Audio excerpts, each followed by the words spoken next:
माता मंदोदरी कहे छथिन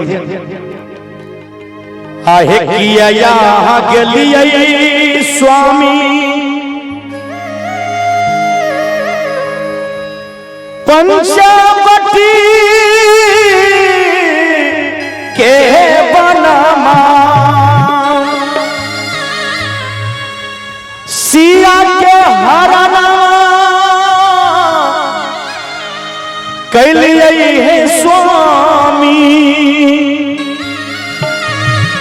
हसिया के हरना कैलिए नहीं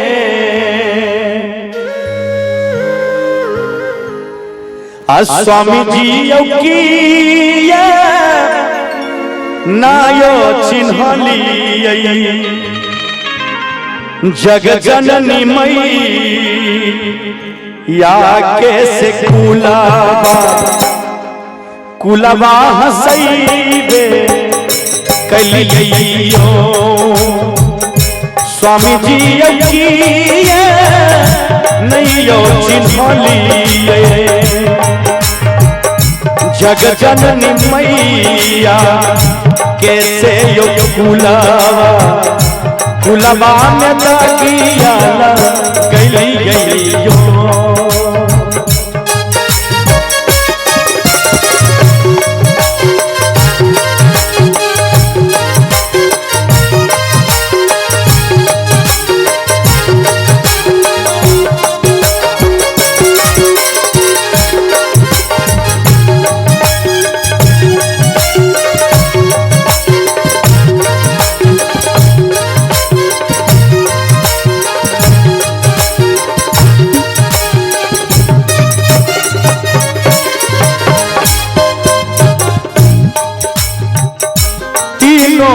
लोक स्वामी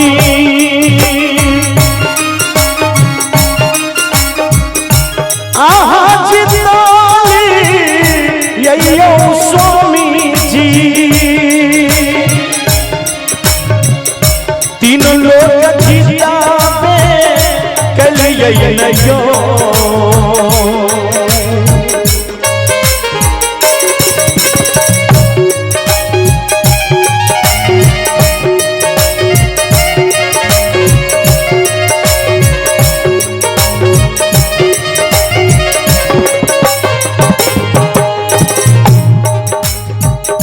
तीनों लोक स्वामी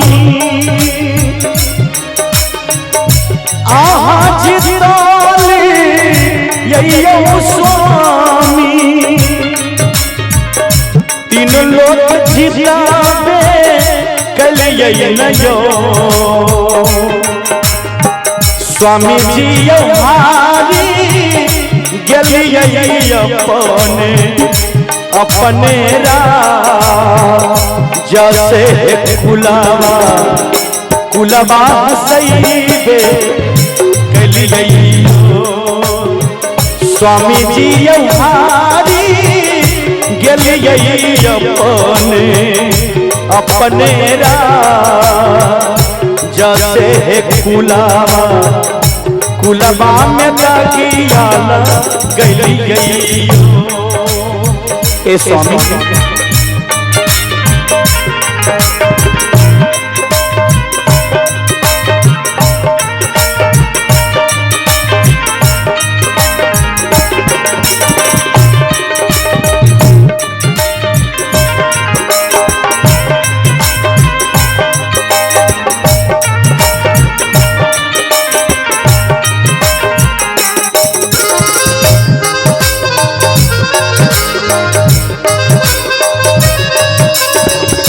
जय हो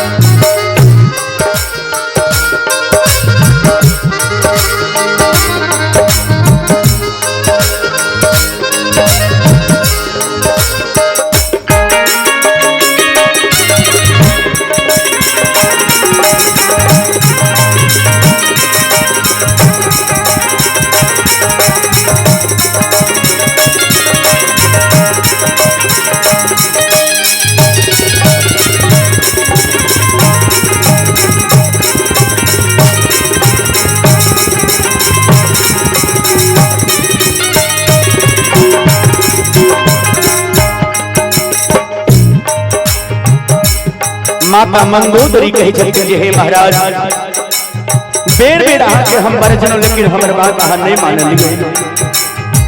बेरी बेरी स्वामी आहा के बराजा लौ समझइबे आहा के बुझइबे कैलौ है स्वामी आहा के समझइबे कैलौ नयो।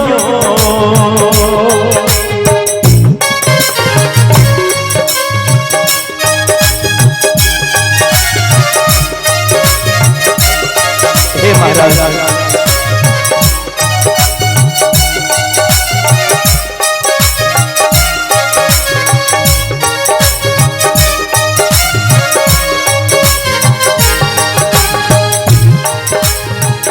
बेरी बेरी यहाँ के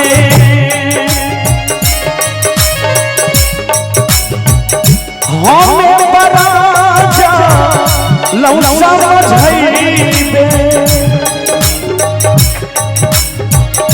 हमें बुझइबे कैलो नयो। स्वामी जी स्वामी जी लौटाइए दियो सिया सिया सुकमा री से अचल अचल राजल का रहइयो। स्वामी जी लौटाइए दियो सिया सिया सुकमा री है अचल अचल राजल का रहइए।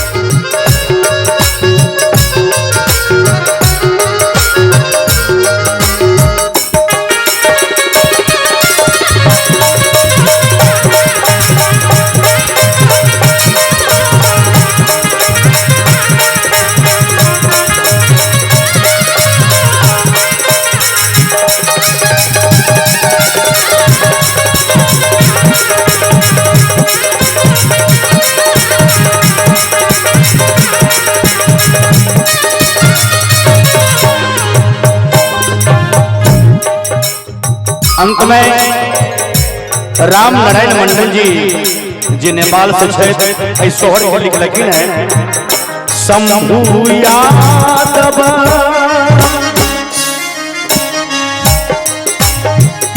सोहर वाला है गाबी के बुझइबे करई है गाबी समझइबे करई रहे।